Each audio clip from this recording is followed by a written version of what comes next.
Hi friends, ನನ್ನ YouTube ಚಾನಲ್ಗೆ ನಿಮಗೆಲ್ಲರಿಗೂ ಸ್ವಾಗತ. ಯಾರೆಲ್ಲ ನನ್ನ ಯೂಟ್ಯೂಬ್ ಚಾನಲನ್ನು ಇದುವರೆಗೂ ಸಬ್ಸ್ಕ್ರೈಬ್ ಮಾಡಲಿಲ್ಲ ಅವರೆಲ್ಲ ಪ್ಲೀಸ್ ಸಬ್ಸ್ಕ್ರೈಬ್ ಮಾಡಿ, ಲೈಕ್ ಮಾಡಿ ಹಾಗೂ ಫ್ಯಾಮಿಲಿ ಫ್ರೆಂಡ್ಸ್ ಜೊತೆ ಶೇರ್ ಮಾಡಿ. ಇವತ್ತು ನಾನು ನಿಮಗೆ ಕೊಂಕಣಿ ಕರಾವಳಿ ಸೈಡಲ್ಲಿ ಸೆಪ್ಟೆಂಬರ್ 8ರಂದು ಮರಿಯಮ್ಮನ ಹುಟ್ಟು ಹಬ್ಬಕ್ಕೆ ಒಂದು ಸ್ಪೆಷಲ್ ಪಲ್ಯ ಮಾಡ್ತಾರೆ. ಕ್ರಿಶ್ಚಿಯನ್ರ ಮನೆಯಲ್ಲಿ ಸೆಪ್ಟೆಂಬರ್ 8ರಂದು ಎಲ್ಲರ ಮನೆಯಲ್ಲಿ ಈ ಪಲ್ಯವನ್ನು ಮಾಡ್ತಾರೆ. ಅದನ್ನು ಕೊಂಕಣಿಯಲ್ಲಿ ಅಳುಂದೇಟೋ ಅಂತ ಕರೀತಾರೆ.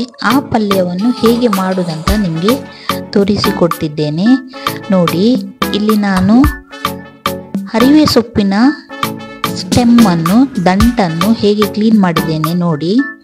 ಇದು ಒಳ್ಳೆ ಬೆಳೆದಿರಬೇಕು, ಬೆಳೆದಿದ್ದದನ್ನೇ ಯೂಸ್ ಮಾಡೋದು. ಒಳ್ಳೆ ಸ್ಕಿನ್ ತೆಗೆದು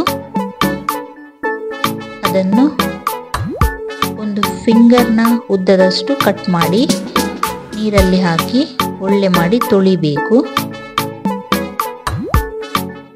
ಈಗ ನಾನಿಲ್ಲಿ ತೋರಿಸುವುದು ಅದು ಪತ್ರಡೆ ಎಲೆ ಉಂಟಲ್ಲ, ಪತ್ರಡೆ ಎಲೆಯ ಸ್ಟೆಮ್, ಪತ್ರಡೆ ಎಲೆಯ ದಂಟು. ಇದು ರೆಡ್ ಕಲರ್ ಇದ್ದು ಪತ್ರಡೆ ಎಲೆ. ಹಸಿರು ಪತ್ರಡೆ ಎಲೆಯದ್ದು ಸಹ ಉಂಟು, ಅದರದ್ದು ದಂಟು ಹಸಿರು ಕಲರ್ ಆಗಿರ್ತದೆ. ಈ ಪತ್ರಡೆ ಎಲೆಯ ದಂಟು ಹಾಗೆ ಸಹ ಪತ್ರಡೆ ಎಲೆ ಅದು ತುರಿಕೆ ಕಮ್ಮಿ ಮತ್ತೆ ಜಾಸ್ತಿ ಹೆಲ್ದಿಯಾಗಿರ್ತದೆ. ಸ್ವಲ್ಪ ರುಚಿ ಸಹ ಇದಕ್ಕೆ ಜಾಸ್ತಿ, ಗ್ರೀನ್ ಪತ್ರಡೆ ಎಲೆ ದಂಟಿಗಿಂತ ಇದಕ್ಕೆ ರುಚಿ ಜಾಸ್ತಿ. ಸೊ ನಾನು ಇದನ್ನು ತಗೊಂಡಿದ್ದೇನೆ. ಇದನ್ನು ಒಳ್ಳೆ ಮಾಡಿ ಕ್ಲೀನ್ ಮಾಡಬೇಕು. ಮತ್ತು ಇದಕ್ಕೆ ಮೇನ್ ಇಂಗ್ರೀಡಿಯೆಂಟ್ ಅದುವೇ ನಮ್ಮ ಅಂಬಡೆ.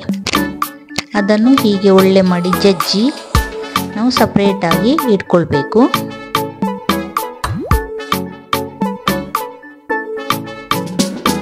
ನೋಡಿ, ಇಷ್ಟು ಜಜ್ಜಿದ್ರೆ ಸಾಕು.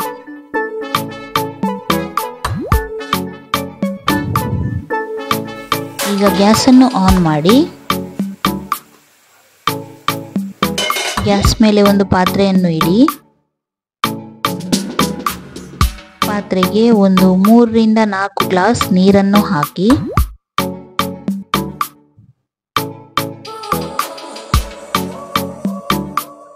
ಇಲ್ಲಿ ನಾನು ಮೂಂಗ್ ದಾಲ್ ಅದನ್ನು ತಗೊಂಡಿದ್ದೇನೆ. ಒಂದು 2 ರಿಂದ 3 ಟೇಬಲ್ ಸ್ಪೂನ್ ಅಷ್ಟೇ. ಅದನ್ನು ಒಳ್ಳೆ ಮಾಡಿ ತೊಳೆದು ಈಗ ಬೇಯಿಸ್ಲಿಕ್ಕಿಡಿ. ಒಂದು 10 ನಿಮಿಷ ಕುದಿದ ನಂತರ ನೀವೇ ನೋಡಿ, ಒಂದು ಹದಕ್ಕೆ ಕುದಿದಿದೆ. ಇದು ಇಷ್ಟು ಕುದಿದ್ರೆ ಸಾಕು. ಮತ್ತೆ ಸಹ ಪದಾರ್ಥ ಬೇಯಲಿಕ್ಕುಂಟು, ಆಗ ಜಾಸ್ತಿ ಬೇಯ್ತದೆ. ಈಗ ಕಟ್ ಮಾಡಿ ಇಟ್ಟ ಹರಿವೆ ಸೊಪ್ಪಿನ ದಂಟನ್ನು ಹಾಕಿ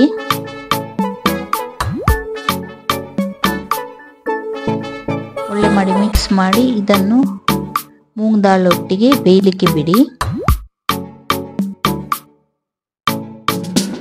ಒಂದು 10 ನಿಮಿಷ ಅದು ಬೆಂದ ನಂತರ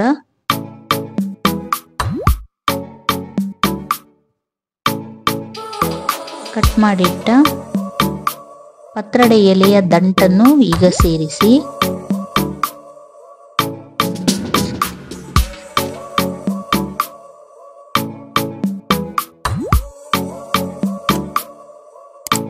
ಒಳ್ಳೆ ಮಾಡಿ ಮಿಕ್ಸ್ ಮಾಡಿ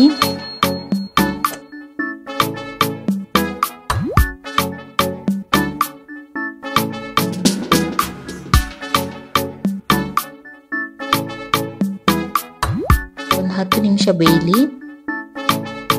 ಪತ್ರಡೆ ಎಲೆಯ ದಂಟು ಬೇಗ ಬೇಯ್ತದೆ, ಜಾಸ್ತಿ ಏನು ಟೈಮ್ ಬೇಕಂತಿಲ್ಲ.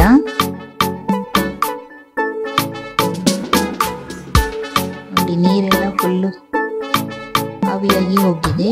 ಈಗ ಜಜ್ಜಿಟ್ಟ ಅಂಬಡೆಯನ್ನು ಅದಕ್ಕೆ ಸೇರಿಸಿ. ನಾನಿಲ್ಲಿ 3 ಅಂಬಡೆಯನ್ನು ಹಾಕಿದ್ದೇನೆ.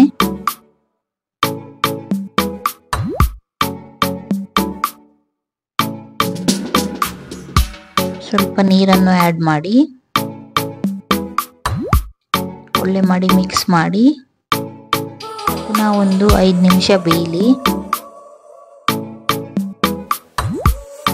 ಈಗ ಇನ್ನೊಂದು ಗ್ಯಾಸ್ ಅನ್ನು ಆನ್ ಮಾಡಿ ಗ್ಯಾಸ್ ಮೇಲೆ ಕಾವಲಿಯನ್ನು ಇಡಿ. ಇಲ್ಲಿ ನಾವು ಬ್ಯಾಡಗಿ ಮೆಣಸನ್ನು ತಗೊಂಡಿದ್ದೇನೆ.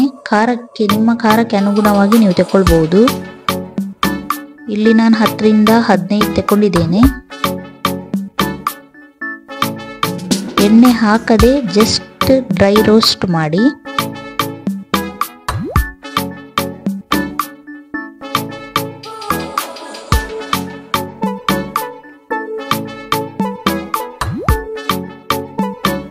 ಈಗ ಅದೇ ಕಾವಲಿಗೆ ಸ್ವಲ್ಪ ಕರಿಮೆಣಸನ್ನು ಹಾಕಿ ಒಳ್ಳೆ ಮಾಡಿ ಫ್ರೈ ಮಾಡಿ.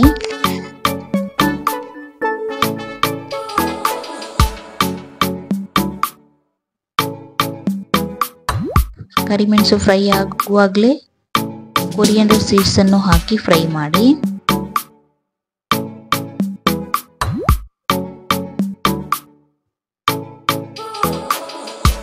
ಕೊರಿಯಂಡರ್ ಫ್ರೈ ಆಗ್ತಾ ಬರುವಾಗ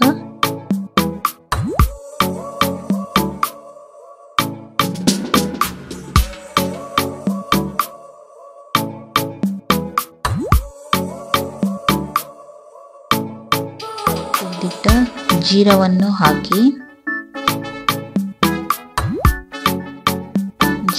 ಹಾಕಿ ಒಳ್ಳೆ ಮಾಡಿ ಫ್ರೈ ಮಾಡಿ. ಗ್ಯಾಸ್ ಮೀಡಿಯಂ ಫ್ಲೇಮಲ್ಲಿ ಇರಲಿ. ಗ್ಯಾಸ್ ಹೈ ಮಾಡ್ಲಿಕ್ಕೆ ಹೋಗಬೇಡಿ. ಇಲ್ಲಿ ನಾನೆಲ್ಲ ಮಸಾಲವನ್ನು ಎಣ್ಣೆ ಹಾಕದೆ ಫ್ರೈ ಮಾಡ್ತಾ ಇದ್ದೇನೆ. ಈಗ ಸ್ವಲ್ಪ ಸಾಸಿವೆಯನ್ನು ಹಾಕಿ ಒಳ್ಳೆ ಮಾಡಿ ಫ್ರೈ ಮಾಡಿ.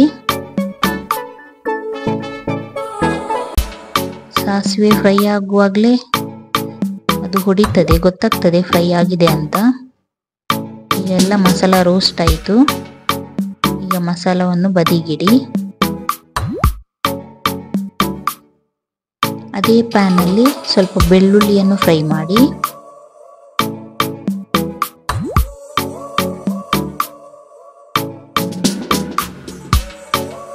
ಬೆಳ್ಳುಳ್ಳಿ ಫ್ರೈ ಆದದ್ದೇ ಅದಕ್ಕೆ ನೀರುಳ್ಳಿಯನ್ನು ಹಾಕಿ ಒಳ್ಳೆ ಮಾಡಿ ಫ್ರೈ ಮಾಡಿ.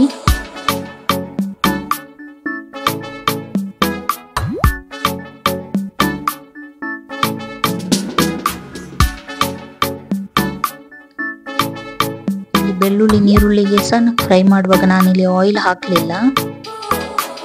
ಆಯಿಲ್ ಹಾಕದೇ ಫ್ರೈ ಮಾಡ್ತಾ ಇದ್ದೇನೆ. ನೀವೇ ನೋಡ್ಬೋದು, ಒಳ್ಳೆ ಟೇಸ್ಟ್ ಬರ್ತದೆ. ನೀವು ಹೀಗೆ ಮಾಡಿ ನೋಡಿ. ಎಣ್ಣೆ ಹಾಕಿ ಫ್ರೈ ಮಾಡೋದಕ್ಕಿಂತ ಎಣ್ಣೆ ಹಾಕದೆ ಫ್ರೈ ಮಾಡಿದ್ದು ಇನ್ನೂ ಟೇಸ್ಟಿಯಾಗಿರ್ತದೆ.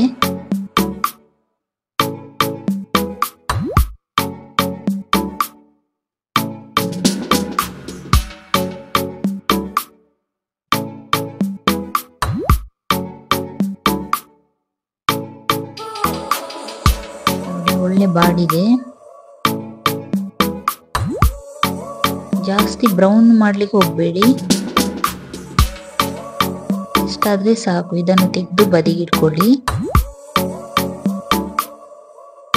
ಈಗ ಅದೇ ಪ್ಯಾನಿಗೆ ತೆಂಗಿನಕಾಯಿ ಹಾಕಿ ಫ್ರೈ ಮಾಡಬೇಕು. ತೆಂಗಿನಕಾಯಿಯನ್ನು ಸಹ ಒಳ್ಳೆ ಮಾಡಿ ಡ್ರೈ ರೋಸ್ಟ್ ಮಾಡಬೇಕು.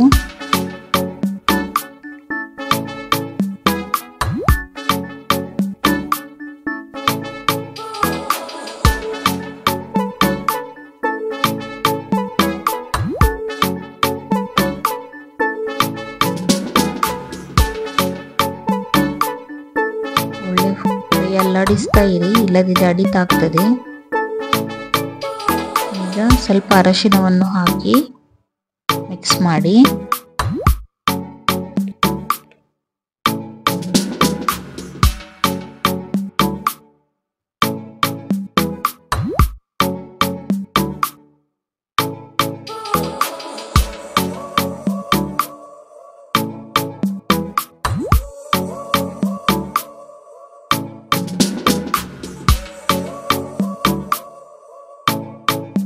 ಇಷ್ಟು ಫ್ರೈ ಆದರೆ ಸಾಕು.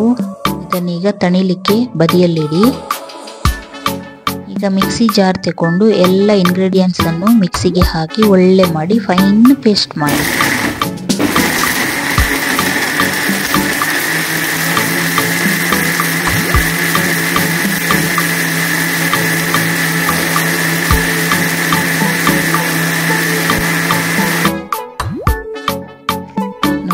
ಮಸಾಲ ಇಷ್ಟು ಗ್ರೈಂಡ್ ಆದರೆ ಸಾಕು.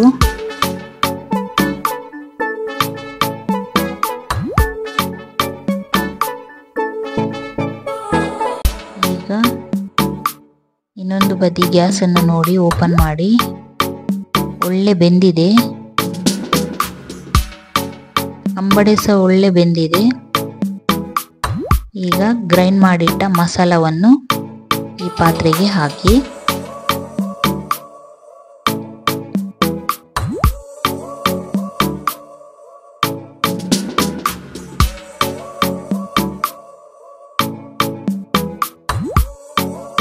ನಾನಿಲ್ಲಿ ಮಸಾಲವನ್ನು 2 ಬ್ಯಾಚ್ ಗ್ರೈಂಡ್ ಮಾಡಿದೆ, ಯಾಕೆಂದ್ರೆ ಒಂದರಲ್ಲೇ ಆಗಲಿಲ್ಲ.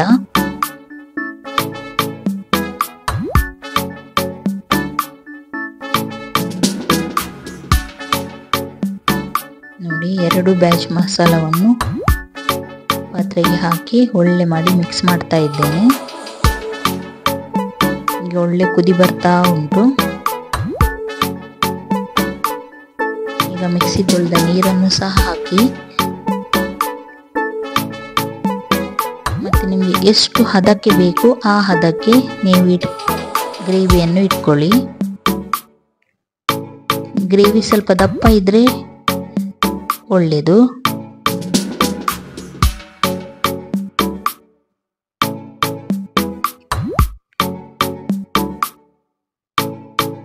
ಈ ಪಲ್ಯ ಸೆಪ್ಟೆಂಬರ್ 8ರಂದು ಮಂಗಳೂರಿಯನ್ ಕ್ರಿಶ್ಚಿಯನ್ ಮನೆಯಲ್ಲಿ ಎಲ್ಲರ ಮನೆಯಲ್ಲಿ ಮಾಡ್ತಾರೆ. ಅಂದರೆ ಸೆಪ್ಟೆಂಬರ್ 8 ಮರಿಯಮ್ಮನ ಹುಟ್ಟಿದಬ್ಬ. ಆ ದಿನಕ್ಕೆ ಈ ಪಲ್ಯ ಮೇಯ್ನ್ ಆಗಿರ್ತದೆ. ಇದನ್ನು ಮಾಡಿಯೇ ಮಾಡ್ತಾರೆ ಎಲ್ಲರ ಮನೆಯಲ್ಲಿ. ಈಗ ಆ ಪಲ್ಯಕ್ಕೆ ಒಂದು ಒಗ್ಗರಣೆ ಕೊಡಬೇಕು. ಒಗ್ಗರಣೆ ಕೊಟ್ಟಾಗ ಅದರ ಟೇಸ್ಟ್ ಡಬಲ್ ಆಗಿರ್ತದೆ. ಒಂದು ಬದಿಯಲ್ಲಿ ಪಲ್ಯ ಕುದೀತಾ ಉಂಟು, ಇನ್ನೊಂದು ಬದಿಯಲ್ಲಿ ನಾನು ತೆಂಗಿನೆಣ್ಣೆ ಹಾಕಿ ಅದಕ್ಕೆ ಸ್ವಲ್ಪ ಸಾಸಿವೆಯನ್ನು ಹಾಕಿ ಬೆಳ್ಳುಳ್ಳಿಯನ್ನು ಜಜ್ಜಿ ಹಾಕಿದ್ದೇನೆ. ನೀವೇ ನೋಡ್ಬೋದು. ಬೆಳ್ಳುಳ್ಳಿ ಸ್ವಲ್ಪ ಬ್ರೌನಿಶ್ ಆಗುವಾಗ ಕಡಿಪತ್ತವನ್ನು ಹಾಕಿದ್ರೆ ಸಾಕು.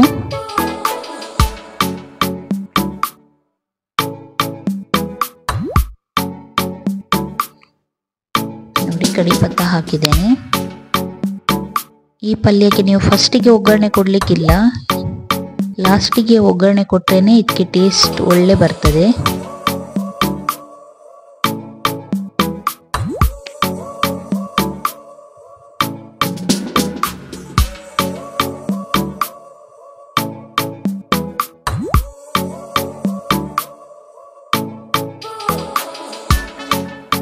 ಒಳ್ಳೆ ಮಾಡಿ ಮಿಕ್ಸ್ ಮಾಡಿ ಬೆಳ್ಳುಳ್ಳಿ ಒಳ್ಳೆ ರೋಸ್ಟ್ ಆಗಬೇಕು.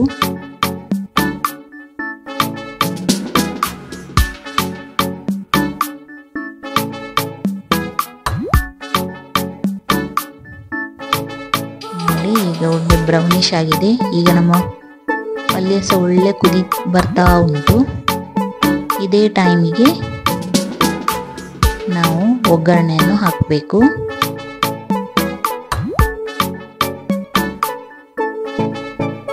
ಒಗ್ಗರಣೆ ಹಾಕಿದ ತಕ್ಷಣ ಗಮ್ಮನಿಸ್ತದೆ, ಒಳ್ಳೆ ಸ್ಮೆಲ್ ಬರ್ತದೆ. ನೋಡಿ ರುಚಿಯಾದ ಆಲೂಗೆಡ್ಡೆ ಪಲ್ಯ ಸವಿಯಲು ರೆಡಿಯಾಗಿದೆ. ಈಗ ನೀವೇ ನೋಡಿ, ಸೆಪ್ಟೆಂಬರ್ 8ರಂದು ಮರಿಯಮ್ಮನ ಹುಟ್ಟಿದಬ್ಬಕ್ಕೆ ಮಂಗಳೂರಿನಲ್ಲಿ ಆಲೂಗೆಡ್ಡೆ ಪಲ್ಯಕ್ಕೆ ಯಾವ ಮಹತ್ವ ಇದೆ ಅಂತ ನೀವು ಈ ಎಲೆಯನ್ನು ಬಡಿಸುವಾಗ ನಿಮಗೆ ಅರ್ಥ ಆಗ್ತದೆ.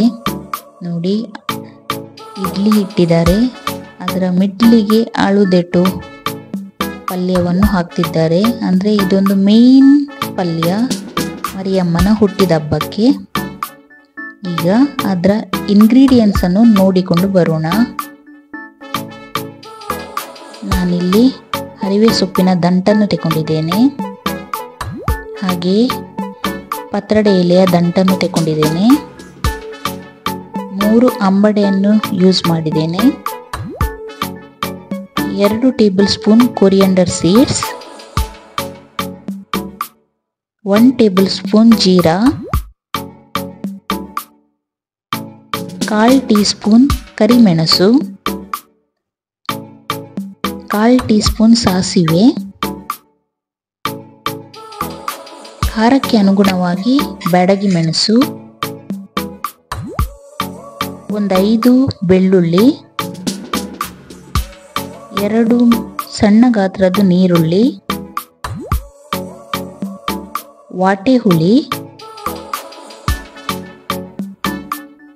ಮತ್ತೆ ಫುಲ್ ತೆಂಗಿನಕಾಯಿ, ಹಾಗೆ ಒಗ್ಗರಣೆಗೆ ಸ್ವಲ್ಪ ಸಾಸಿವೆ, ಬೆಳ್ಳುಳ್ಳಿ ಮತ್ತೆ ಕಡಿಪತ್ತ. Thank you.